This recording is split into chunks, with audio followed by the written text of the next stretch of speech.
mendapatkan satu tempat yang paling tinggi di sisi Allah Subhanahu wa taala yang dalam bahasa Al-Qur'annya disebut makanan aliyah. Yang kedua, saat Nabi menghadap Tuhannya, Nabi membersihkan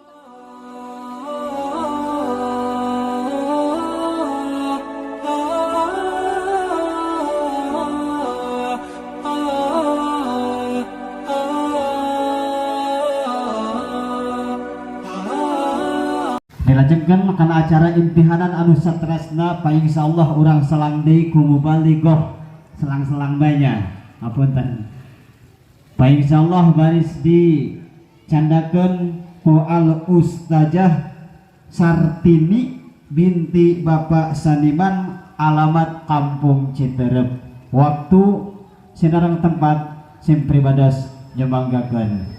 Ya Nabi salam alaika, ya Rasul salam alaika, ya Habib salam alaika, salawatullah alaika.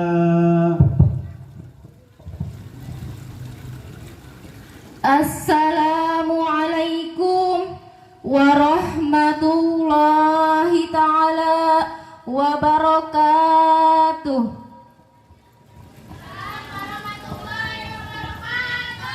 Alhamdulillahil qa'il subhanallazi asra bi abdihi lailan minal masjidil haram minal masjidil aqsal ladzi barakna haulah al-ayah.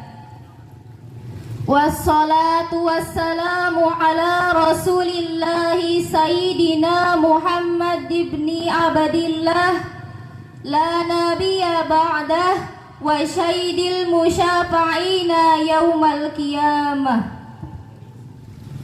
wa ala alihi wa sahbihi wa man tabi'ahu hudatil ummah amma ba'du wal masyhur amma ba'du.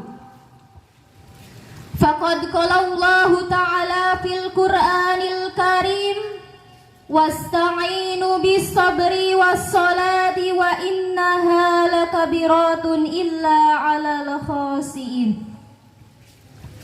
Wa qala an-nabiyyu sallallahu alaihi wasallam as-salatu mi'rajul mu'minin. Wa qala an-nadim wa ba'da Isra'il urujul lis-samai hatta ra'an nabiyyu rabban kalama bi ghairi khaifin wala khisarin wabtarad alaihi khamsan ba'dal khamisinal farad. Saudara-saudara sidang peringatan Isra Mi'raj yang berbahagia, ada tangan-tangan biasa, ada tangan luar biasa. Tangan-tangan biasa itu seperti tangan kita, dia meraba biasa, memegang biasa, rasa dipegang pun biasa, katakanlah tak ada yang istimewa. Tapi tangan Nabi Isa alaihi salam adalah tangan yang luar biasa, menyentuh orang yang terkena penyakit kulit, lepra, kusta, sembuh seketika itu juga. Dan mampu menyembuhkan orang-orang buta hanya dengan meraba. Ada tongkat-tongkat biasa, ada pula tongkat luar biasa. Tongkat-tongkat biasa itu seperti tongkat kita, dia meraba biasa, memegang biasa. Ada tongkat-tongkat biasa, ada pula tongkat luar biasa. Tongkat-tongkat biasa itu tongkat kita, khasiatnya biasa, terbuat dari kayu biasa, tak ada yang istimewa. Tapi tongkat Nabi Musa alaihi salam adalah tongkat yang luar biasa. Dilempar jadi ular besar, dipukulkan ke lautan menjadi 12 jalan. Ada perjalanan biasa, ada perjalanan luar biasa. Perjalanan dari sini ke Bandung umpama 6 jam itu biasa. Perjalanan dari sini ke Jakarta 2 jam itu biasa. Keluyuran di malam hari, wakuncar di malam-malam minggu itu juga jalan-jalan biasa. Tapi Isra Mi'raj perjalanan yang luar biasa, kejadian yang menggemparkan dunia, dan tidak akan ada lagi peristiwa yang luar biasa semacam ini. Bayangkan dan bayangkan saudara-saudara. Biasanya dari Masjidil Haram Mekah Al-Mukarramah sampai ke Masjidil Aqsa Palestina, perjalanan yang memakan waktu 40 hari 40 malam dengan onta 2 bulan jalan kaki, belum lagi Mi'raj naik dari Masjidil Aqsa Palestina menuju satu tempat yang paling tinggi, itu hanya dilakukan oleh Rasulullah Sallallahu Alaihi Wasallam. Dalam waktu hanya 1 malam perjalanan Isra Mi'raj, dalam waktu hanya 1 malam perjalanan Isra Mi'raj itu dilakukan oleh Rasulullah Sallallahu Alaihi Wasallam. Dalam waktu hanya 1 malam, ba'da sholat Isya Rasul jalankan, sebelum sholat subuh Rasul dikembalikan. Itulah perjalanan yang luar biasa yang memang sulit untuk diterima oleh logika. Peristiwa yang memang tidak biasa diukur dengan akal manusia, tapi harus diterima oleh hati nurani yang tertancap imannya, iman yang dapat bercahaya. Itulah sebabnya masih banyak para sarjana yang belum percaya dengan peringatan Isra Mi'raj ini, karena tidak dapat diterima oleh daya nalar manusia. Saudara-saudara, peristiwa serupa pernah terjadi kalau tidak salah di zaman Nabi Sulaiman dahulu, ketika Nabi Sulaiman dengan para tentaranya menjemput ratu dari negeri Sabah yang bernama Balqis. Saat itulah Nabi berkata kepada para tentaranya, "Wahai para tentaraku yang terdiri dari jin dan manusia, siapakah di antara kalian yang sanggup memindahkan singgasana kerajaan Ratu Balqis ke tempatku sekarang juga buruan?" Saat itu juga ada yang mengangkat tangan salah satu dari tentara bangsa jin, namanya Abdul Jan. Bapaknya jin seraya berkata, "Wahai Tuan Sulaiman, saya sanggup memindahkan singgasana kerajaan Ratu Balqis ke tempat Tuan sebelum Tuan berdiri dari tempat duduk Tuan." Yang dalam bahasa Al-Qur'annya tempatnya surat An-Naml ayat 39, "Qala ifritu minal jinni an atika bihi qabla an taquma min maqamik." Artinya, berkata ifrit yang cerdik dari golongan jin, "Aku akan lakukan dengan membawa singgasana itu kepadamu sebelum kamu berdiri dari tempat dudukmu." Kata Nabi Sulaiman, "Itu kelamaan, coba yang lain yang lebih hebat."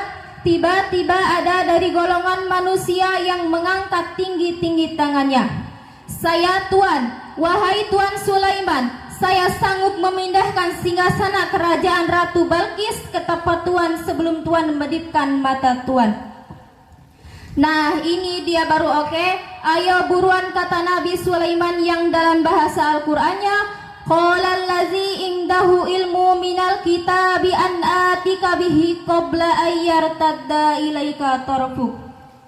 Artinya, berkatalah seseorang yang mempunyai ilmu dari Alkitab, "Aku akan lakukan dengan membawa singgasana itu padamu sebelum matamu berkedip." Quran surat An-Naml ayat 40. Dalam waktu sekejap, singgasana yang begitu megah, mewah dan indah dapat dipindahkan oleh manusia yang berilmu tinggi yang bernama Asif bin Barhaya. Di dalam salah satu tafsir disebutkan Asif bin Barhaya ketika memindahkan singgasana kerajaan Ratu Balqis yang begitu besar, megah dan mewah yang terdiri dari intan mutiara, konon katanya dari bawah tanah. Makanya di era teknologi modern ini banyak lahir gedung-gedung di bawah tanah, jalan di bawah tanah, jembatan bawah tanah. Saya yakin betul hasil riset Al-Quran. Kembali ke pokok persoalan bahwa Isra Mi'raj yang dilakukan Nabi Muhammad semacam refreshing. Katakanlah penghibur hati Nabi, yang saat itu Nabi baru saja ditinggalkan dua orang yang paling dicintainya. Pertama, istri yang paling setia bernama Siti Khadijah, yang kedua pamannya Abi Thalib yang tercinta.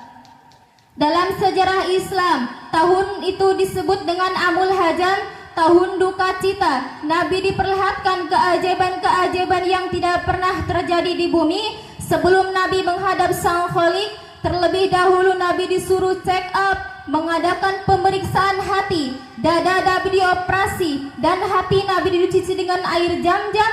Dibuanglah penyakit yang namanya syirik, bidik, hasud, dengki, dan diganti dan diisi oleh hikmah ilahi. Di balik ini ada hikmah yang tersembunyi buat kita. Setiap kita akan menghadap Allah, hati ini perlu bersih. Bersihnya hati level takwa yang paling tinggi disebut juga dengan tanzihul qalbi. Jadi kalau Nabi jumpa dengan Allah diperlukan hati yang suci, disebut Isra Mi'raj. Maka kita pun bila ingin jumpa dengan Allah diperlukan hati yang suci, yaitu salat. Itulah yang dimaksud. As-salatu mi'rajul mu'minin. Salat itu mi'rajnya orang-orang mukmin. Saudara-saudara, Isra adalah perjalanan dari masjid ke masjid di sekitar bumi, disebut juga dengan hubungan horizontal. Sedangkan Mi'raj naik dari Masjidil Aqsa Palestina, naik ke langit nomor 7, naik ke Siratul Muntaha, naik ke mustawa puncaknya Rafil Akhdar, satu tempat yang paling tinggi. Di sana terjadi dialog antara Nabi dengan Zat Allah yang Maha Suci, dan kata yang meluncur dari mulut Nabi adalah Ilahi antal maksudi waridoka matlubi. Artinya, wahai Tuhanku, kepada Engkau aku punya pujuan dan kepada Engkau pula aku memohonkan keridhaan. Dari perjalanan Isra Mi'raj itu produk yang didapatkannya adalah sholat, di mana sekarang menjadi 5 waktu, di mana sebelumnya ada 50 waktu. Ini pun berkah nasihat dan masukan dari Nabi Musa alaihissalam kepada Nabi Isa alaihissalam. Secara logika, andaikan Nabi Muhammad tidak bertemu dengan Nabi Musa alaihissalam setelah ia kembali dari Mi'raj, maka bulat-bulat sholat yang 50 waktu itu diterima mutlak. Ia aja kalau Nabi Muhammad yang melakukannya, jangankan yang 50 waktu, yang 5 waktu aja kita sedok gempor, apalagi yang 100 waktu. Wah, gak bisa bangun kita. Kita sudah tawar-marawar, malahan kadang-kadang minta tempo. Alhamdulillah, Nabi menerima masukan dari seniornya hingga sholat yang 50 waktu itu menjadi 5 waktu. Menurut kacamata Islam, sholat bukan sekedar kewajiban, tapi keperluan dan kebutuhan. Artinya siapa yang perlu Allah sholat, berarti yang tidak sholat dialah yang tidak butuh Allah dan tidak perlu Allah. Sombong nian orang itu. Masih banyak fungsi sholat menurut kacamata Islam. Di antaranya sholat adalah tiang agama. Siapa yang melaksanakan sholat berarti dia telah mendirikan agama. Siapa yang meninggalkan sholat berarti dia telah merobohkan agama. Sholat juga nyawa dari semua amal yang ada. Artinya amal-amalin akan bergerak atau mati manakala tidak dimobilisasi oleh sholat. Artinya amal-amalin akan bergerak atau mata kali sebelum amal-amal yang akan menjadi hidup seakan bernyawa. Setelah sholat menjadi peranan, malah saat dihisab di mana amal manusia diperhitungkan. Malah yang pertama kali dihisab adalah sholat. Baik sholatnya, baik pula amalan-amalannya. Rusak sholatnya, rusak pula seluruh amalnya. Selanjutnya, sholat adalah kuncinya surga. Siapa yang punya kunci surga, dia akan mudah masuk surga. Konkretnya, mari kita baca hadis Nabi ini. As-sholatu miftahul jannah. Artinya sholat adalah kuncinya surga.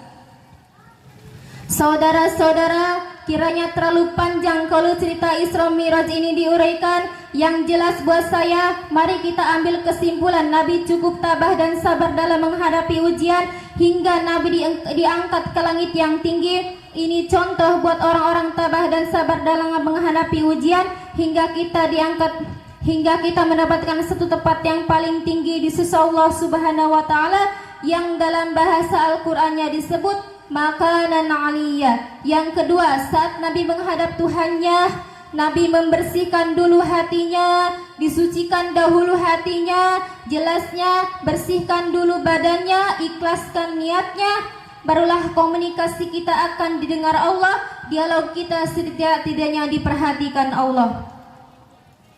Yang ketiga, kalaupun Isra Mi'raj mengendarai buruk, pesawat super canggih, negeri manapun, pemimpin manapun tidak akan pernah mampu untuk memproduknya. Ini juga hikmah buat kita untuk mengadakan riset di langit, penelitian tentang alam dan cakrawala, tentang bulan dan bintang serta matahari. Di dalam Quran surat Ar-Rahman Allah memberikan tawaran, ya ma'asyaral jinni wal insi in istata'tum an tanfudu min aqtaris samawati wal ardi fangfudu la tanfuduna illa bisultan. Artinya, hai golongan jin dan manusia, jika kamu sanggup menembus melintasi penjuru langit dan bumi, maka lintasilah tidak kamu akan dengan kekuatan. Dalam tafsir Fahrawi disebut sultan sama dengan kekuatan. Kekuatan adalah ilmu pengetahuan. Selanjutnya hikmah yang kita dapat dari peringatan Isra Mi'raj ini, sejauh mana tanggung jawab kita menerima amat ini selagus mampu merawatnya. Sebab siapa yang memelihara sholatnya, sesungguhnya sholat akan menjadi pembelanya.